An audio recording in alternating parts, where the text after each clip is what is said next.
It's time to work that career and lift and push and lift and push. You got it. Now harder. Lift and push. It's the career workout.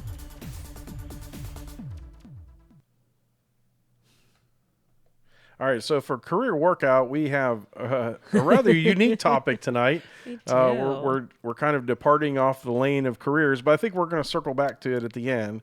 It's still a self-improvement. That's what career workout is about. That's right. It's self-improvement. It's all goodness, right? Thinking about it. So this week for the career workout, we posed the question, or you posed the question on your Facebook, for a first date, who pays for the dinner? Yeah. Should the guy pay, or should you go Dutch, or should the girl pay? And you got a bunch of it's interesting responses. Very interesting responses. So I brought this question up, and I really should have done it on the Biz and Mayhem Facebook page, and that's my fault. So I did it on my page because somebody came to me and was they'd had a dud of a date, right? And there was a situation where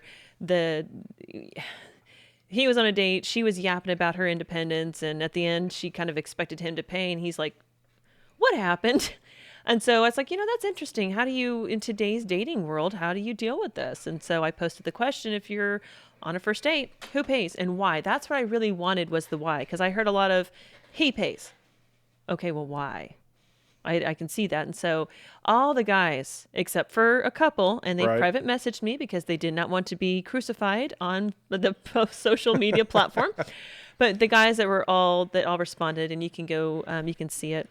They all said the same thing. I'm a dude. I want to pay for her.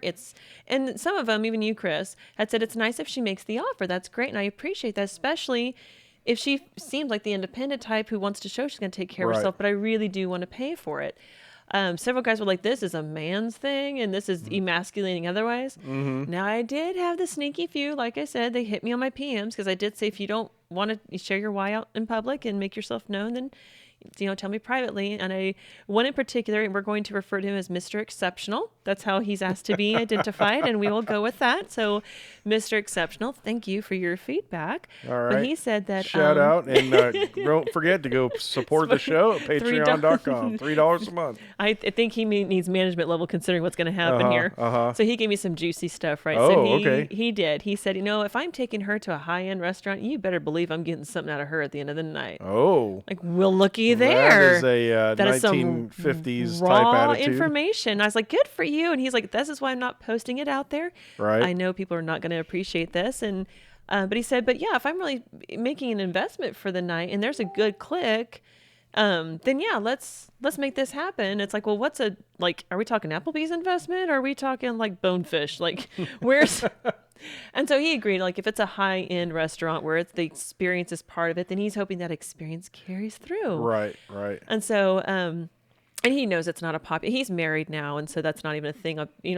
He does expect his wife to put out the end of the night when he pays for dinner. He did tell me that one. And so, you know who you are, because you know who Mr. Exceptional is. So just in case he took you out to dinner tonight, be prepared, honey, because it's happening, whether you want to or whether you have a headache or not. But a couple other guys did say, it is nice if she lets me pay. If everything is sparking and it's looking good, then yeah, I would like for it to go. I think you cut me off. I'm not sure. I can't hear me. They were pretty honest in that I would like for a little something to happen. Doesn't have to be sex, but I'd like for a little bit of engagement. But it was funny because almost all the women were like, oh, we're going to go Dutch. Who asked who out? That's what really matters. And, if a lot of them were like, I'll just pay for myself. And it's like, I was kind of curious. I'm like, well, how many of you actually do that? Right. Yeah. And how many of you are just saying it? Because it's just like the normal dinner date, right? The guy offers to pay, and she's like, I would pay for half, but I'm not going to. Right. And so very few of them actually said, I have paid. There's a couple who have said, if I've asked you out, then I fully intend to pay for you.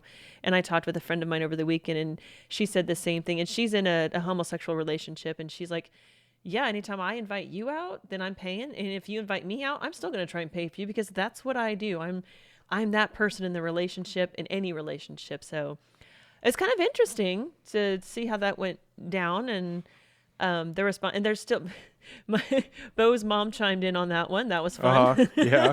It's like, oh, that's, so I had to tease Bo. I'm like, I think she has a different opinion of you than what's actually going on. He's like, I asked you out and I paid. I'm like, no, I know you paid, but I basically asked you out, so maybe I should have paid. But Well, so for me, I really started to reflect, and I'm like, okay, what is this whole thing about paying for dinner? yeah, Right? It's a cultural norm, right? From one perspective, it's a cultural norm, yeah, and it's been practiced for, ever, as far as I know, for a long time, right? right. And I think this is something that seems to transcend cultures, whether it's European or American or anywhere across the world. I don't know about maybe Asian cultures. Maybe it's different. I'm guessing not. I don't really know. It'd be interesting for folks to chime in about other cultures and say what's the expectation. But for me, it's like, okay, well, I started to think, well, okay, so the man pays for the woman. This comes back from the 1950s, where there was an imbalance in monetary resources between men and women, right? And I know some people will people will Good still point. say Imbalances, there's still an imbalance, but by and large, I think that women are quickly making up that gap, right? I would agree. And so, but we're talking about gross imbalances when, women didn't have any money at all and the men controlled all the money. So, of course, they had to pay for dinner because Right. women had no means to pay for dinner, right? Well, I don't think women were So- asking men out at the time either. Right, I would agree there. And so it's interesting the responses that came back, because it was like, well, if whoever asked who out should pay for dinner, Right. right? And that's that was one response. There was other responses that, well, like, I'm the man, so I'm going to pay, Yeah.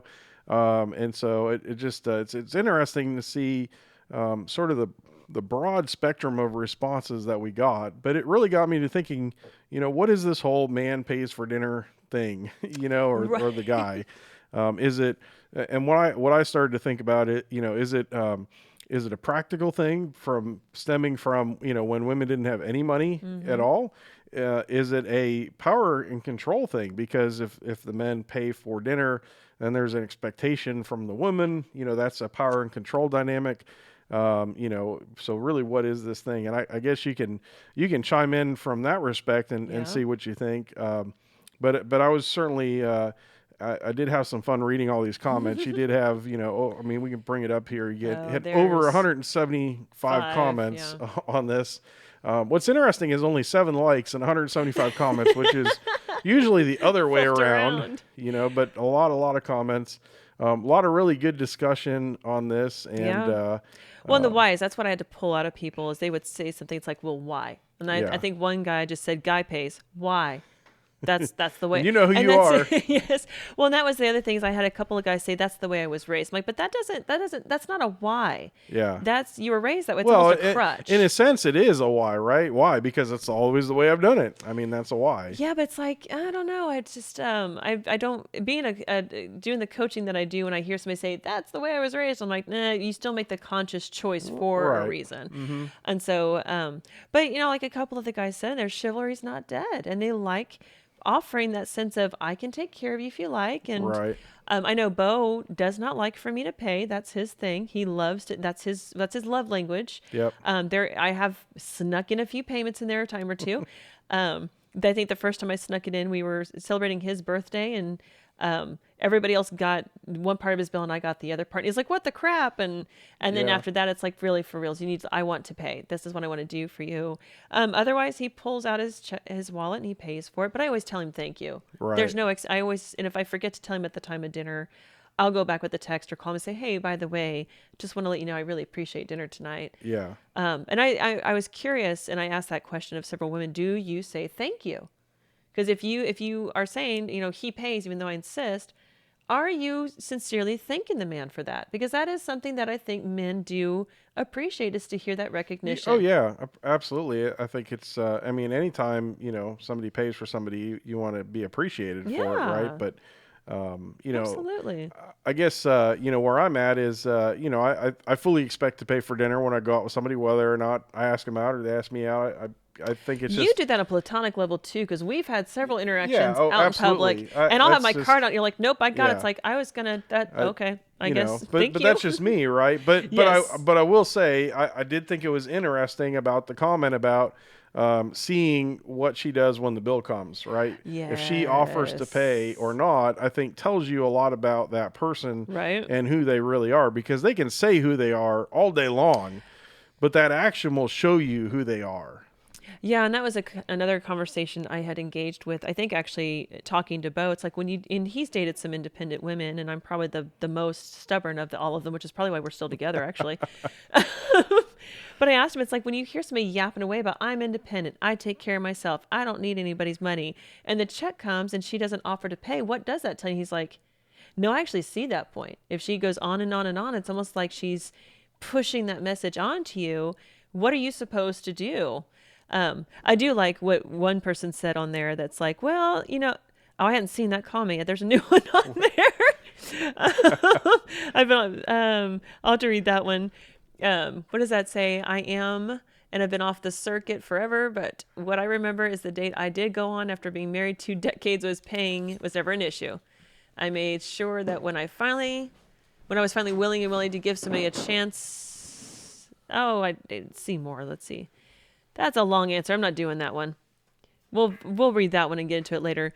But one person said, really, like she came in with the original, this is how tradition says you should do it.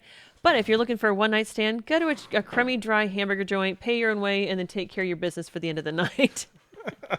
Like, oh, wow, that's awesome. That was outstanding. That was probably the best comment. And it came from a woman. I loved it. So, yeah, it's it's an age-old question. It's getting to be that way now. It's who pays and how do you figure it out? I think it's interesting.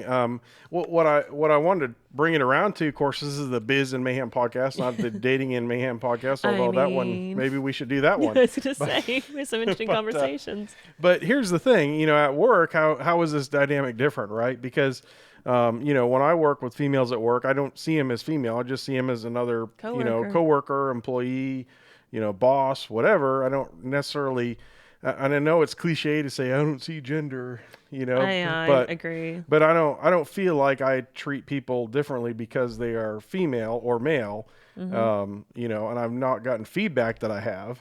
Right. But I've worked with you, and I can say I don't see a difference. I mean, I guess my litmus test for me is I don't expect somebody who's male or female to act differently. Right. I'm not going to assign things based on their gender, right? Yeah. And so, but I think at work, it is an interesting question. How do we deal with differences of gender at work? Are there still biases that need to be worked on, and that may depend on whether you're a big company, little company, whatever. Right. I don't know. What's your thought on that? I mean, I'm obviously not a female in the workforce. You are. So I don't have firsthand experience there. So I've had this conversation with other women, and let's point out the obvious. I was taller than all of them. And this is important because the only people I hear complaining about the gender issues at work are shorter women.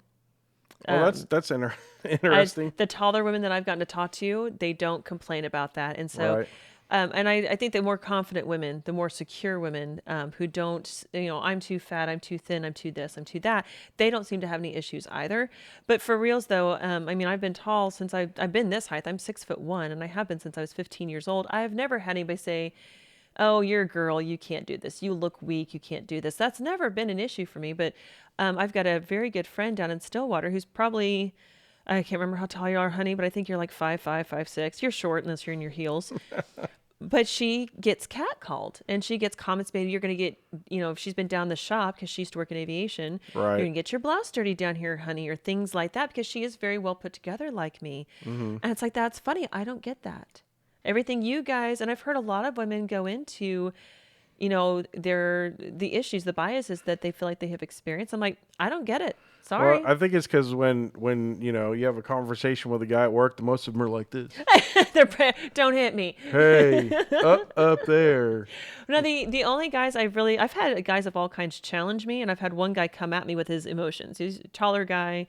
He's taller than me, older guy.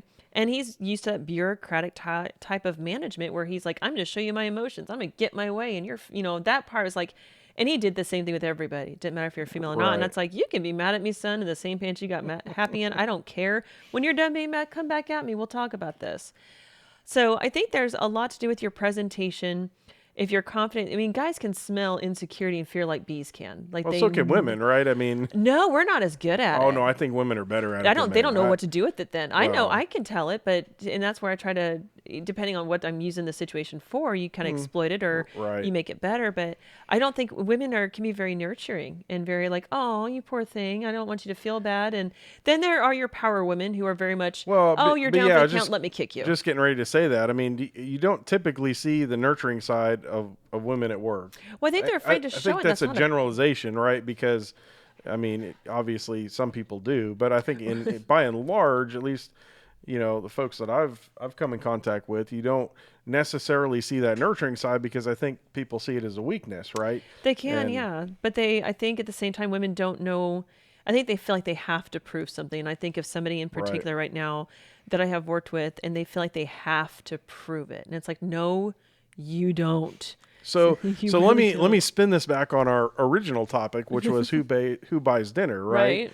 And so if at work we are basically essentially not male or female, we're just coworkers, Coworkers. employees, Right. right? Then why is there still this expectation on the dating circuit that we're going to revert back to this older gender stereotype model of the 50s and 60s? Well, I think there's supposed to be some compartmentalization between your work persona and your play persona, which is why you don't mix business with pleasure. True. But you're also now work culture the overall general work culture is changing with inclusion, diversity, and belonging, and you're supposed to bring your best self to work, which, by the way, sometimes your best self is the jerk. So people need to keep that in consideration. But I think how do you play into that when you have you decide to go do a working lunch? And you don't have a corporate card to pay for it, who pays for it then? And how far does that go? I think at lunch it's generally accepted you go Dutch. You would think so, but know. guys still step up and say, "I'll pay for that." Right. And it's like, well, all right, I got And that's the question that I was getting to before. In that context, at a work lunch, and the guy says he's going to pay for a gal. Is that a power move? Is that a control thing? See, I think women will see into it depending upon their insecurities. I think anybody will read into it depending upon their insecurities. Yeah, everybody's going to interpret it differently, right? So for me, I'm not the insecure type. I think you know me, Chris, and there's not a whole lot of things I'm insecure about. So when somebody says they're offered to pay, it's like, okay. I mean, I'll pay my way. I have no problem. Yeah. They're like, no, I'm going to do it. And I've had that conversation. I think everybody's a little different though when it comes to that, right? Well, and it's almost like, well, if you're paying for me, then what do you expect? Yeah. All right. So it's almost like sexual harassment at that point. You bought me lunch. I'm not. Or what do you want in return for that? Well, yeah. So I think there is a fine line there, but then you take it, like you said, you take it outside of work. Why has it changed? That's just it. If it's why does the scenario change just because the context of the situation, right? I mean, if we're going to truly move society to a point where males and females are equal, which I think everybody's on the same page that's a good thing, right? Equal is an interesting word. I like balance. Okay, so balance, but again, okay, so it's not balance though if you have one expectation at work and another expectation at home. Well, or in your social life, I should say. I think that it's case by case. Yeah, it probably really is. But I think if you, gosh, it's such a difficult. Yeah, that's a slope, and it's not necessarily slippery, but you can certainly fall down it. And we're definitely not going to.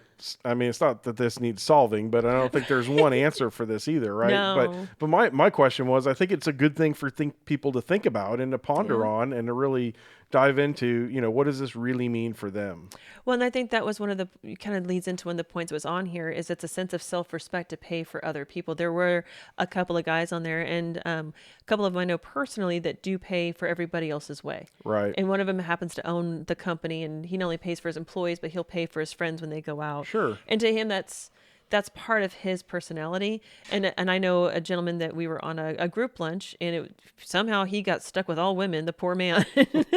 But he was military, his background, his raising, his standards, everything about him. And in thinking of his own daughters, he's like, I would want somebody to step up and provide this sense of respect.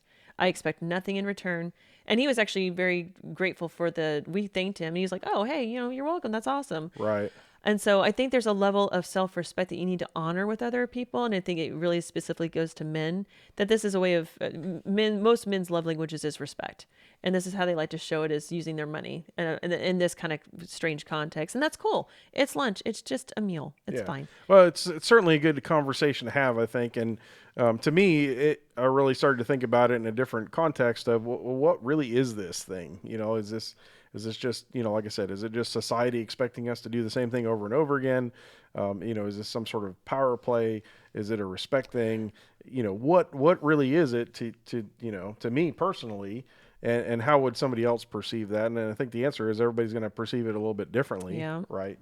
Well, and hopefully you're not going on your first date with somebody that you can't kind of read well enough to realize he's gonna want to pay. True. Or she's going to want to pay, and I need to figure out, like, hopefully you've thought that through, especially in this day and age with so many independents. But I think it's a good conversation to have. Yeah. Internally and with your friends and family and things like that. Well, it's in your kids, and since it goes back to the rearing. Yeah, that's the way I was goes raised. Back to family. So yeah, I agree.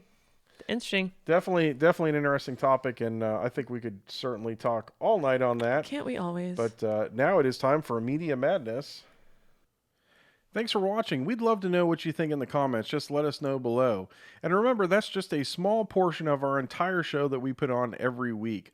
So if you want more of the Biz and Mayhem podcast, you can head over to Facebook or YouTube where you can watch the video versions. Or if you want to just listen to it, you can get the Biz and Mayhem podcast on any of your podcast platforms wherever you listen. Remember just to search for the Biz and Mayhem podcast. And we would really appreciate it if you would go and like our page on Facebook, hit the bell on YouTube, and really share that word about the podcast so we can get more people listening to the show. And again, we do this every week, so we really appreciate you tuning in. Let us know what you think in the comments. And until next time, have fun in the mayhem.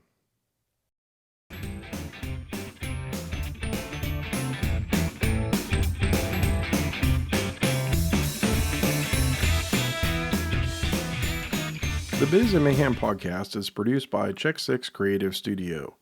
If you have a podcast or have been wanting to start one, let us know. We'd love to help you produce and edit your podcast. We'd also love to work with your business on marketing and video production. Visit us on the web at check6studio.com. That's CheckSixStudio.com. Let us know you heard about us on the Biz and Mayhem podcast.